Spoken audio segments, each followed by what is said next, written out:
맞습니다. 자, 오늘은 마태복음 중에 이제 5장으로 넘어왔습니다. 산상수훈 말씀을 함께 할 텐데요. 산상수훈이 총 7장까지 있는데 오늘은 5장만 해보도록 합시다. 예수님께서 복음을 전하시는 과정 속에 갈릴리 호수 옆에 가버나움 지역에서 주로 복음을 전하셨습니다. 그렇게 갈릴리 호수가 보이는 가버나움의 어느 낮은 산, 그곳에는 로마 제국의 강압적 지배와 헤롯 가문의 폭정 속에서도 하나님께 소망을 두고 예수님에게 나온 사람들이 있었습니다.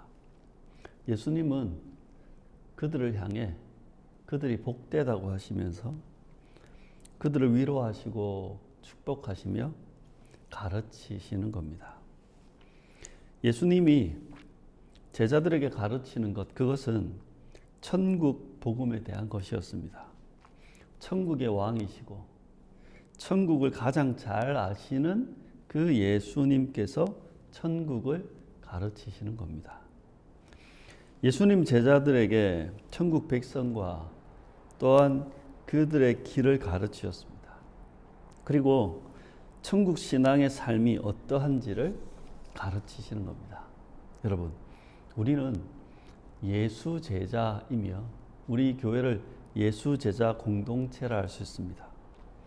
이 예수 제자 공동체는 예수님을 믿는 사람들이죠. 예수님이 어떤 분이신지, 예수님이 어떤 일을 하셨는지, 그리고 그 예수님이 행하신 그 일들이 어떤 의미가 있는지 우리 그걸 믿고 또한 그것을 전하며 살아갑니다. 또한 예수 제자 공동체는 예수님의 가르침을 따르는 사람들입니다. 예수님이 가르치신 말씀을 믿고 그 가르침대로 살아가며 그 가르침을 전하고 사는 사람, 그게 바로 예수 제자이며 예수 제자 공동체입니다. 우리는 이 예수님의 가르침을 통해 제자로서의 정체성을 굳건히 하고 우리가 살아야 할 제자로의 삶을 배워야 합니다. 특히 이 산상수훈의 말씀은 그 핵심적인 내용들로 되어 있습니다. 먼저 5장 1절에서 16절을 보면 여기는 천국 백성에 대한 말씀입니다. 먼저 이어지는 이야기 속에 3절에서 10절은 우리가 잘 아는 팔복이라고 하는 복 있는 사람들에 대한 것이죠. 이 복되다는 말은 헬라어로 마카리오스라고 하는데 대단히 행복한이라는 뜻입니다. 이건 하나님과의 관계 속에서만 누리는 참된 행복을 말합니다. 그래서 이 복은 인간이 가지고 있는 어떤 조건, 혈통, 능력, 공덕 등으로 받을 수 있는 게 아니라 오로지 하나님의 전적인 은혜로만 주어지는 것이 바로 이 복이다는 겁니다. 그리고 이 속에 보면 상이라는 개념이 나옵니다. 이 상은 뭐냐면 복과 다릅니다. 순서로 보면 먼저 복된 상태가 돼야 되고 복된 상태에서 나타나는 믿음의 행위를 통해서 상을 받는 겁니다. 그러니까 복된 상태, 믿음의 행위, 하나님의 상으로 이어지는 겁니다. 또한 이 팔복에 등장하는 복 있는 사람은 궁극적으로는 예수님의 제자들을 말합니다. 택함받고 구원을 받아 하나님의 복이 임한 사람들, 은혜로 부르심을 받고 하나님과의 관계 속에 들어온 사람들, 예수님의 부르심을 통해 예수님께 나아온 사람들, 예수님 말씀을 듣고 그것을 받아들이며 또한 그것을 믿고 살아가는 사람들, 그들이 바로 예수님의 제자이며 복 있는 사람들입니다. 특히 이 마태복음 5장에서는 천국 백성, 복 있는 사람, 다른 말로 참된 제자를 확인하는 기준이 무엇인가를 이야기합니다. 세상 사람들은 자신의 능력과 성취를 통해 자신을 증명하려고 합니다. 능력과 성과로 존재를 증명하는 것, 그것은 마귀적이고 지난주에 이야기했던 그 마귀의 시험 속에 그것들은 적나라하게 폭로되었습니다. 그럼에도 불구하고 많은 신자들은 이상한 그리고 충만한 종교성으로 자신을 증명하려고 합니다.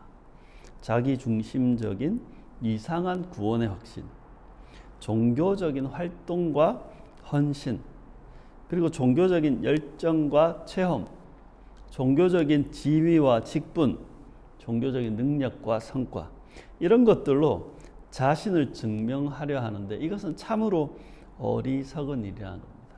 예수님은 복 있는 사람, 참된 제자에 대해서 그것을 확인하는 기준을 이렇게 가르치는 것입니다. 먼저 복 있는 사람에게 나타나는 증상은 어떠한가?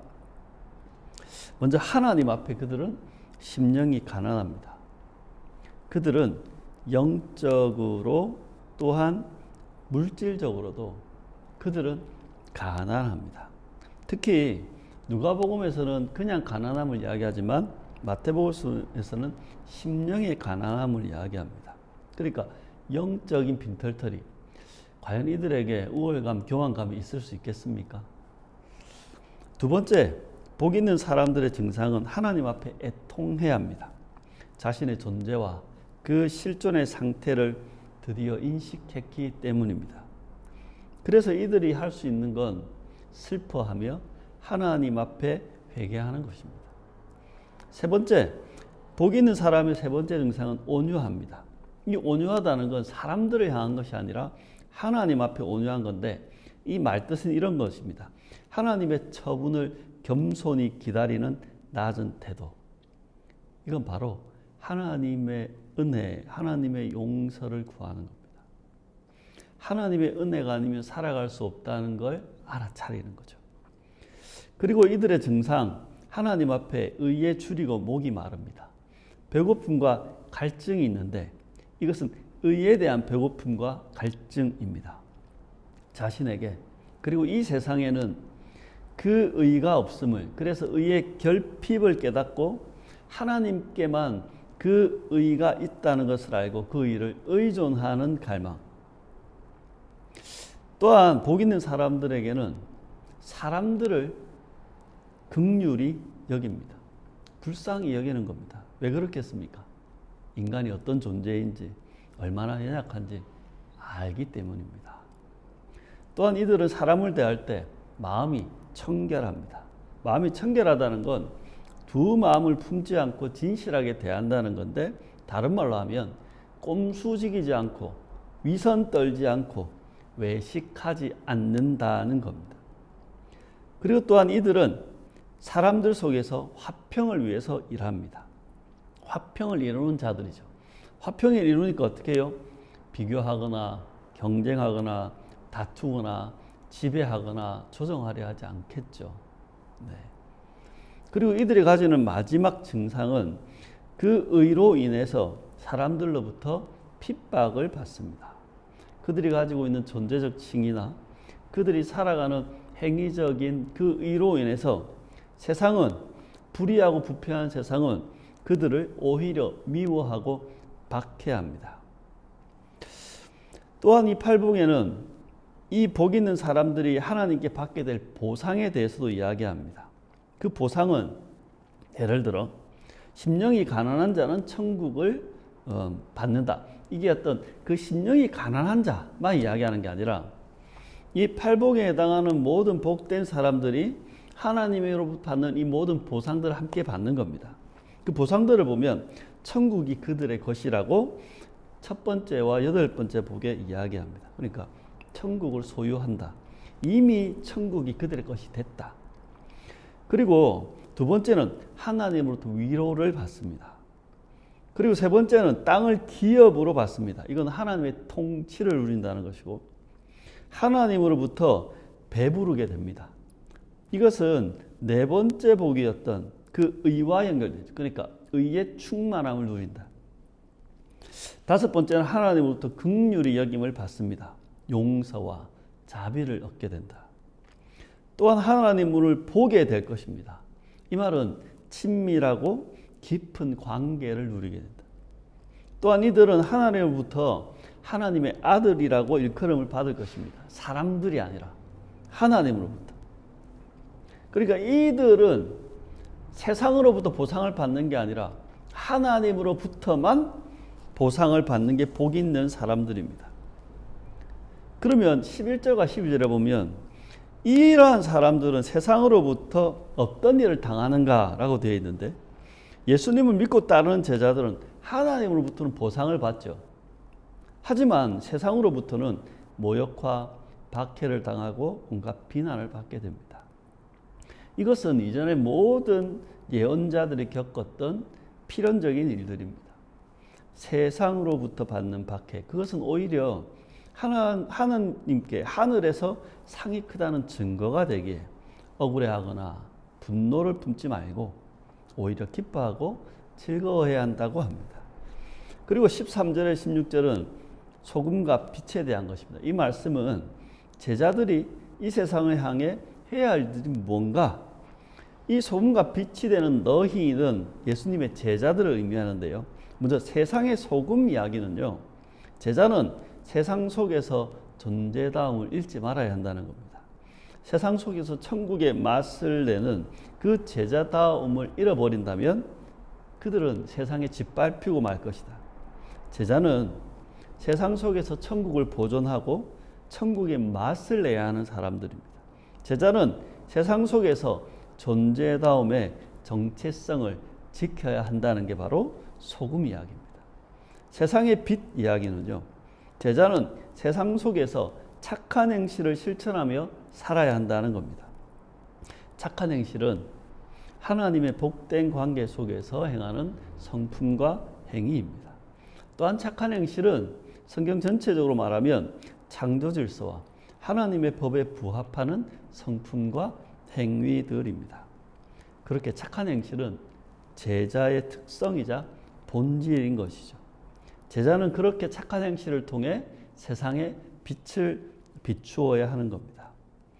존재다움과 착한 행실을 실천하는 제자의 삶, 그것은 여러분 세상에서 이루어져야 합니다. 왜냐하면 너희는 세상의 소금, 세상의 빛이니까. 여러분, 제자의 삶은 종교적인 장소나 종교적인 일들을 통해서 나타나는 게 아닙니다.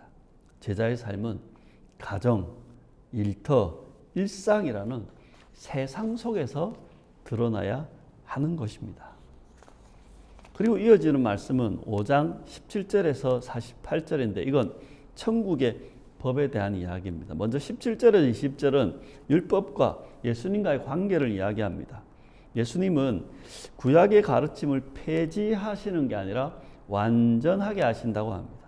예수님은 구약의 예언을 성취하시죠. 그뿐 아니라 예수님은 성령과 믿음을 통해 구약의 의미를 온전하게 하시는 분입니다. 그러면서 예수님은 제자들에게 바리새인과 서기관보다 더 나은 의를 요구하십니다. 예수님의 제자는 바리새인과 서기관보다 더 나은 의, 그게 뭐냐면 두 가지 정도로 정리할 수 있습니다. 하나는 온전히 행하고 온전히 가르쳐야 한다는 겁니다. 여러분, 바리새인과 서기관들은 자기들은 온전히 행하지 않으면서 가르치는 것만 잘했습니다. 심지어 자신들에게 불편한 내용들은 제외하고 무시하면서 그렇게 가르쳤던 겁니다. 그런데 예수님은 이야기합니다. 온전히 행하고 빠짐없이 온전히 가르쳐야 한다. 또한 예수님의 제자는 법의 규정뿐만 아니라 법의 정신도 지켜야 합니다. 바리새인과 서기관들은 문자적인 규정만 강조하고 그것들을 지키는 것을 의로 여겼습니다. 그러면서 법 규정을 통해서 자신들은 의로운 척하고 다른 사람들은 죄인으로 정죄한 것이죠. 예수님의 제자에게 요구되는 더 나은 의, 그것은 온전히 행하고 온전히 가르치는 것, 그리고 법 규정뿐만 아니라 법 정신도 지키는 것을 바랍니다. 예수님이 이러한 율법에 대해서 가르친다는 건 더 강력한 법 규정으로 우리를 정죄하기 위한 것이 아니죠. 예수님은 오히려 천국 백성이 지키며 살아야 할 천국적인 삶, 그리고 그 기준이 어떠한지를 밝히 가르쳐 주시는 것입니다. 21절에 26절을 보면 먼저 살인에 대해서 말씀합니다. 사람들은 살인하지 말라, 누구든지 살인하면 심판을 받게 되리라는 말을 들었습니다. 아마 이건 출애굽기 20장 13절의 말씀을 인용한 것 같습니다. 살인은 사람을 죽이는 폭력적이고 파괴적인 행위이죠. 이 살인과 폭력은 물리적이거나 생물학적인 부분뿐만 아니라 인격적이고 정신적이고 그리고 삶을 파괴하는 모든 행위를 포함한다고 말합니다. 특히 타인을 향한 분노, 언어 폭력은 그 사람의 정신과 인격과 삶을 파괴하는 폭력이며 살인 행위라고 가르치십니다. 의도적이든 우발적이든 타인을 향한 어떠한 폭력도 정당화될 수 없는 것이죠. 그래서 예수님의 제자는 폭력적이고 파괴적인 그 행위를 멈춰야 하는 것입니다. 오히려 예수님의 제자는 인간의 존엄성을 지키고 화목의 관계를 추구해야 하는 겁니다. 예수님의 제자는 모든 사람을 귀하게 여기고 존중하며 대해야 합니다. 그리고 화해와 용서를 통한 화목의 관계를 추구해야 합니다. 예수님은 이야기합니다. 예배하는 것보다 사과하고 화해하는 것이 더 우선해야 된다고. 27절에 32절은 간음과 이혼에 대해서 이야기합니다. 이 간음하지 말라는 이야기는 출애굽기 20장 14절의 부분들을 사람들은 아는 것 같습니다. 여러분, 간음은 언약을 저버리고 다른 대상과 성적 관계를 맺는 행위입니다. 배우자와의 관계적인 약속, 이 언약 관계도 지키지 못하는 사람이 어떻게 다른 사람과의 관계적 약속을 지킬 수 있겠습니까? 예수님 한 발 더 나가 이 음행이라는 것들, 간음이라는 것들은 마음과 생각에서부터 이미 이루어진다고 합니다. 외적으로 드러나지 않았다고, 타인에게 발각되지 않았다고, 그것이 죄가 아닌 게 아닌 겁니다. 하나님은 오히려 하나님이 주신 몸, 하나님이 선하게 창조하신 이 창조의 선물을 올바르게 사용하라고 합니다. 세상의 유익을 위해, 세상을 섬기기 위해서 말입니다.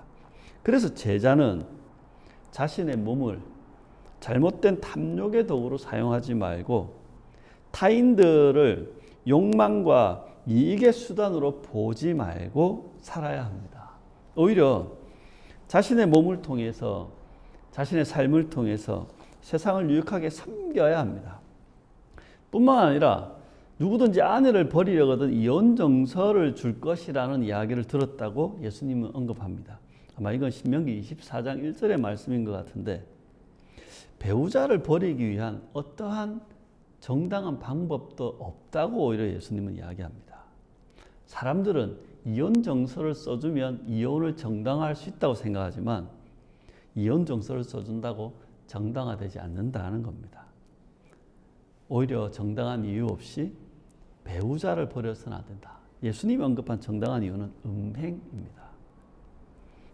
그래서 예수님의 제자들은 이 언약 관계를 귀하게 여기고 충실해야 합니다. 특히 제자는 배우자와의 관계를 지키는 것이 언약의 기본입니다. 그래서 이 제자들은, 예수님의 제자는 배우자에 대한 책임과 헌신을 다해야 합니다. 욕정이나 이익 때문에 그 관계를 저버리거나 아니면 그 관계적인 책임을 회피하면 안 됩니다. 특별히 이 제자들은 배우자를 향해 그 언약적인 관계에 있는 사람들에게 얄팍하게 계산하거나 물리를 따져서는 안 되는 거죠. 33절에 37절은 맹세에 대한 이야기를 합니다. 헛맹세하지 말고 내 맹세한 것을 주께 지켜라는 말씀 너희가 들었다. 하지만 나는 하면서 이야기를 합니다. 여러분, 사람들은 정작 지켜야 할 것은 안 지키고 쓸데없는 것은 맹세하고 지키려고 합니다. 진짜 지켜야 될 건 앞에 이야기했던 그 배우자와의 언약 관계죠. 근데 사람들은 이상한 걸 맹세해 놓고 그걸 지키겠다고 바둥바둥합니다. 맹세는 자신이나 타인 혹 하나님께 미래의 어떤 행위를 가정한 약속들이죠. 그래서 서약, 선언, 이것은 자신이나 타인을 향한 미래적 약속이라고 그러고, 서원이라고 하면 하나님을 향한 미래적 약속을 이야기합니다. 예수님은 이야기합니다. 제자는 무엇이든지, 그러니까 언제든지 어떤 것이든지 맹세하지 말아야 한다고. 우리에게는 맹세를 지킬 수 있는 실력이 없어요. 우리는 맹세를 지킬 만한 존재가 아니에요. 맹세를 하고 지킬 수 있는 존재는 오로지 하나님 뿐이죠. 그래서 예수님은 제자들에게 옳은 것은 옳다, 아닌 것은 아니다라고 해야 한다는 거예요. 네. 그러니까 자신의 존재를 인정하고 현재 할 수 있는 그것들에 충실해야 된다. 전도서로 말하면 카르페디엠이죠. 그러니까 지금 할 수 있는 것들 하는 것으로 만족해야 된다. 현재를 넘어서는 그 다짐, 약속, 이것은 오만이며 자만이며 어리석음이다. 네가 지금 할 수 있는 그거나 잘해라. 진짜 지켜야 될 것 지켜라는 겁니다. 그리고 38절에 42절은 보복에 대해서 이야기합니다. 인용된 구절이 눈은 눈으로 이는 이로 갚으라는 이야기를 들었지 않느냐? 라는 이야기합니다. 여러분, 전쟁터 같은 이 세상은 보복하는 것을 너무나도 당연하게 여기고 자연스럽게 여깁니다. 자신이 입은 피해보다 더 큰 피해를 끼치는 것, 우리 그걸 승리라고 여깁니다. 근데 말입니다. 이 눈에는 눈, 이에는 이를 갚으라는 이 말씀은요, 원래 개인적인 보복에 대한 말씀이 아니라 공적인 판결에 대한 말씀입니다. 그래서 사회적 처벌, 공의로운 재판에 대한. 사람들은 이상하게 말씀을 왜곡하고 악용합니다. 피해자가 억울하지 않는 재판을 그리고 공정한 재판을 하라는 이 말씀이 시간이 지나다 보니까 개인적인 보복을 정당화하는 말씀으로 둔갑된 것입니다. 사람들은 그렇게 하나님의 말씀마저도 왜곡시키고 악용합니다. 또한 특히 악한 자는 자기 이익과 편리를 위해 타인의 자원을 이용하고 착취하려 하죠. 악한 자는 무척이나 경쟁적이고 계산적이고 착취적입니다. 그들은 더 가지고 더 누리고 더 높아지는 방법을 압니다. 그건 타인의 자원을 이용하고 가져오는 것이죠. 하지만 예수님의 제자는 이 악행으로 맞대응해서는 안 되는 겁니다. 오히려 선행으로 악의 고리를 끊어야 한다고 합니다. 부당한 폭행과 모욕에 대해, 부당한 착취에 대해, 부당한 요구에 대해, 부당한 요청에 대해 맞대응하거나 거절하지 말고 더 맞아주고 더 주고 더 해주고 더 들어줘라고 합니다. 그렇게 제자는 선행을 통해 악행을 끊어야 한다라고 합니다. 여러분, 제자는 맞대응으로 진검승부를 가리지 않습니다. 제자는 경쟁과 착취, 보복이 아닌 공유와 나눔의 삶을 살아갑니다. 제자는 자신과 자신의 삶을 세상과 공동체를 위해 섬기며 헌신하는 겁니다. 그게 제자의 삶입니다. 마지막으로 43절에서 48절은 사랑에 대해서 이야기합니다. 인용된 구절 이렇게 이야기하죠. 내 이웃을 사랑하고 내 원수를 미워하라는 말을 너희가 들었지. 아마 이건 레위기 19장 18절의 말씀의 일부를 가져온 것 같은데, 뒷부분에 있는 내 원수를 미워하라. 그 앞에 내 이웃을 사랑하라는 건 레위기 19장 18절의 말씀이 맞는데, 내 원수를 미워하라는 말씀은 성경 어디에도 없는 말씀입니다. 하나님의 말씀이 아닌 것을 말씀인 것처럼 갖다 붙여서 왜곡하고 기만한 것이죠. 세상은 사랑의 대상은 언제나 제한해요. 사랑은 내가 사랑할 만한 사람, 조건, 상태가 될 때 하는 겁니다. 그래서 세상은 사람을 아군과 적군으로 구분해서 대응하죠. 특히 적군, 적대적인 대상은 미워하고 싸우고 이기고 박살을 내어도 괜찮은, 정당하다고 생각합니다. 뿐만 아니라 이 세상의 악한 자들을 보면 아무리 약해도 자기 편은 챙기고요. 악한 자들도 지가 사랑하고 싶은 사람은 사랑합니다. 예수님은 제자들에게 이야기합니다. 사랑의 대상을 제한하지도 구분하지도 말라고요. 오히려 모든 사람을 사랑의 대상으로 확장해야 하는 겁니다. 심지어 원수까지도, 우리를 박해하는 자들까지도 사랑하고 기도해야 한다. 왜 제자들이 이렇게 사랑의 대상을 한정짓지 않고 확장해야 하는가? 그 이유는 하나님이 우리 아버지이기 때문이라고 5장 48절은 이야기합니다. 그러므로 하늘에 계신 너희 아버지의 온전하심과 같이 너희도 온전하라. 아버지가 온전하시기에 자녀들도 아버지를 닮아 온전해야 합니다. 자녀는 아버지의 삶을 닮아야 하는 거죠. 그래서 우리의 사랑은 제한되어서는 안 된다는 겁니다. 예수님의 산상수훈을 통해서 우리는 두 가지를 알 수 있습니다. 첫 번째, 예수님은 이러한 세상의 실체를 폭로하십니다. 먼저 사람들은 지혜로운 척하지만 매우 어리석다는 걸 밝히십니다. 많은 사람들이 종교적인 언어로 충분한데 그 실상은 매우 무지한 상태입니다. 예수님은 이런 사람들의 오해와 무지를 드러내시는 겁니다. 그들이 얼마나 하나님을 모르고 하나님의 기준에서 벗어나 있는지 말입니다. 또한 한편으로 사람들은 매우 악하다는 걸 예수님은 드러내십니다. 사람들의 말씀, 하나님의 말씀마저도 사람들은 자기 입맛대로 왜곡하고 악용합니다. 결론을 정해놓고 자신을 정당화하는 논리로 성경을 사용하죠.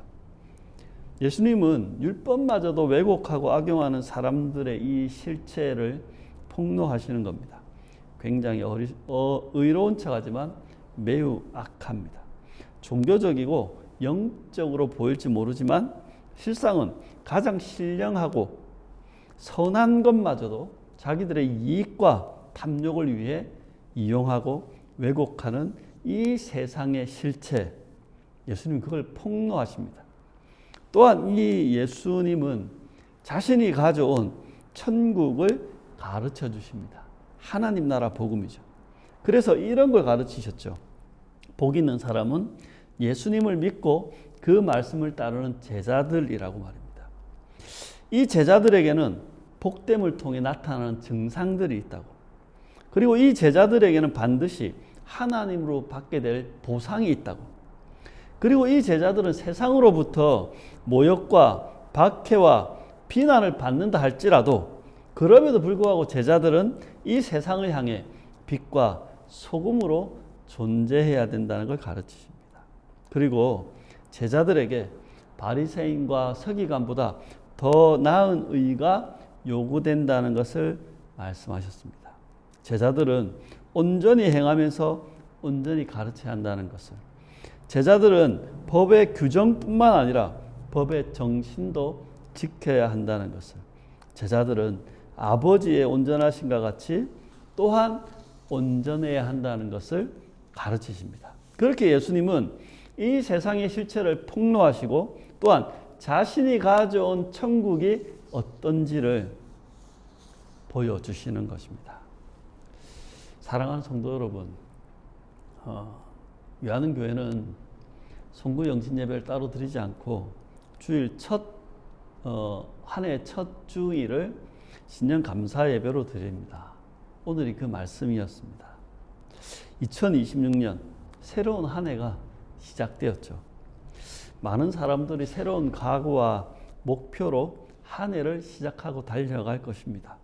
또한 많은 교회들도 올해의 표, 올해의 목표, 올해의 비전 이런 것을 선언하고 으쌰으쌰 할 것입니다. 하지만 저는 새해를 시작하는 우리 성도 여러분들에게 이렇게 말씀드립니다.